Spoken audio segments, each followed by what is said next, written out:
740 on your hometown station, KHTS. The Hometown Morning Show with Tori and Kyle. It's time once again for Jaimie Ronchetto from Cinema Vet joining us on the Hometown Morning Show. Now, Kyle, we've already spoken about this. What? It's Dr. Jaimie. Oh, I'm sorry. She went to so much more school than I did. I apologize. The schooling, the student loans, yeah, all of that, and now again. I blew it. Again. Do you take care of your pets? What? Do you take care of your pets? Sugar, right? Sugar's a dog? Sugar, the dog. Of course we take. Why wouldn't we take care? What do you mean you take care? No, I leave her out in the middle of the street. No food, no water. Do you feed your pet? Of course. You feed your pet. How much do you feed your pet? About a cup and a quarter every day, once a day. But she's older, so now she's on older dog Weight Watcher food. What? Yeah. Because she's not as active as she was. Okay, so we were talking with Dr. Jaimie, and we were talking about how animal obesity is one of the biggest problems in pets. And dogs, yeah, it is. We're going to talk about that right now. Doc, thanks for joining us on the Hometown Morning Show. Thanks for having me. And I so apologize for his rudeness about the schooling. Someday he'll get that right. Dr. Jaimie, talk to us about, I'm always trying to lose 10 pounds. Right. So sure. What aren't we all? What is that equivalent, to a dog, let's say, you see or a cat, you see all these cute, you ever see I'm sure you have online, big, giant fat cats, right? And they just look so lovable and just, you want to squeeze them, but that's not healthy. Right. Just like it's not healthy for us to be overweight, it's not healthy for our pets to be overweight. And it is a really big problem in the United States, just in general, that our pet population has been prone to obesity. I would say some breeds may be more prone to it than others. Okay. So off the top of your head, smaller breeds, bigger breeds? Well, I mean, when you think of dogs prone to obesity, you certainly think of the dogs that are very, very food motivated. So you think of labs. They love food. They'll eat anything in sight. I think that the dogs that have longer spines and shorter legs, so corgis, dachshunds, those types of dogs tend to be a little prone to obesity as well. And those breeds, especially because they have, tendency for back problems and joint problems, it's even more important to make sure that we keep them at a healthy weight. As much as they like their treats and their food, it's our responsibility to keep them healthy. So how do they get, I know what I eat that's not, that, puts the extra 10 pounds on me, sugars and what breads and stuff like that. But is it always feeding a dog or a cat table scraps that gets them into that predicament? Or is it overfeeding with dog food? What can it be? It can be any of the above. So some just aren't feeding the appropriate amount of dog food or cat food. Going by what it says on the bag isn't always accurate. Oops. So should we ask the vet? Yeah, asking is always best. But, if you're feeding, let's say, 1 cup twice a day, and they mean an actual measuring cup, like that you would use for baking or cooking, measured cup, not a coffee cup, or a big gulp scoop is not a cup. So we make the same mistakes measuring things out for us as humans as we do for our pets. Not all cups are equal. So measuring appropriately, and if even going by the feeding guidelines on the bag, if you feel like your dog is a little too heavy, then you need to cut back.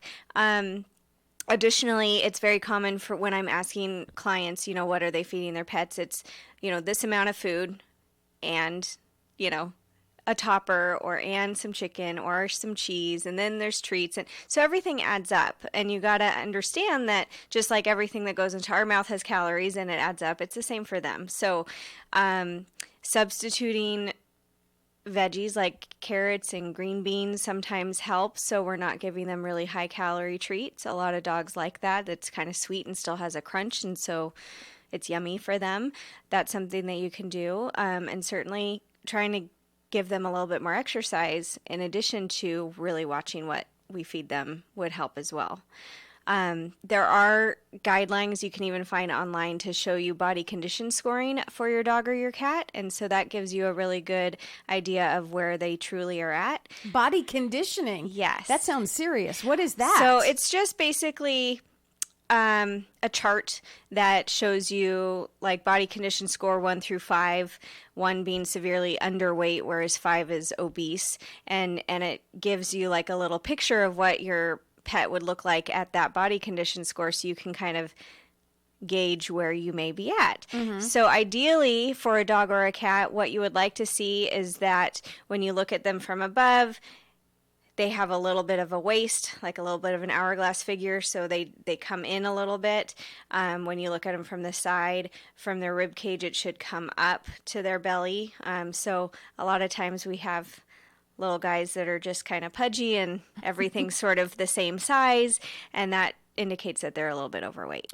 What do we say to our listeners? And I'm not going to confirm or deny that I'm one of them, who maybe looks at the dog and the dog looks at them with the sad eyes when they're eating and maybe gives them too many table scraps. How do we stop that habit? Right. I mean, it's really hard. I have the same problem. My little corgi loves food and he'll beg too. So you can kind of, we're the responsible party here, right? So we have to know what's best for them, and just trying to be firm and saying no and it's hard to break the habit of begging once they've decided that that's what's going to get them good things. So trying to show them love in other ways. So engaging with them in play, or, use a favorite toy, go out in the backyard, throw the ball around, take them on a walk, grooming them, brushing them, spending time with them in that way also shows them love rather than always just giving treats. Do dogs and cats like to be, well, dogs especially, do they like to be brushed? A lot of dogs and cats do like to be brushed. Yeah. Mm-hmm. It sounds like, quite honestly, all the ideas you're giving our listeners and me right now, it's almost, you can just transfer this from humans to pets. Just, keep them busy, keep them active, show other ways, busy yourself other ways without food being the primary source of love. I mean, Absolutely. it's just, it sounds like, humans, pets, the exact same thing. What are some other you gave us some other great ideas for treats. What are some other, we want to start kind of weaning our pets off of table scraps, but, you don't want to go cold turkey, right? Because that would break your heart. Okay. Because some of us are weak, Dr. Jaimie.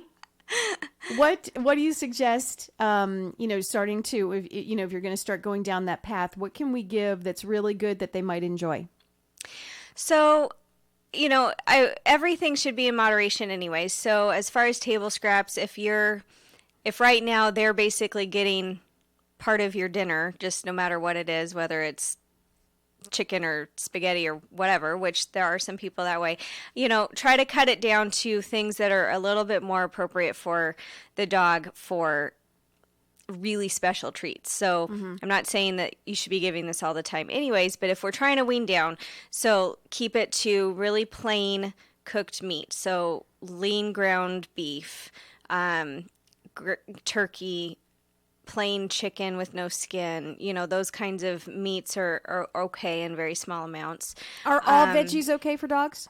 Not all veggies. So the things that I like to stick to are more the carrots and green beans. You can certainly use broccoli. They tend to be a little gassy, though, so you might want to be careful.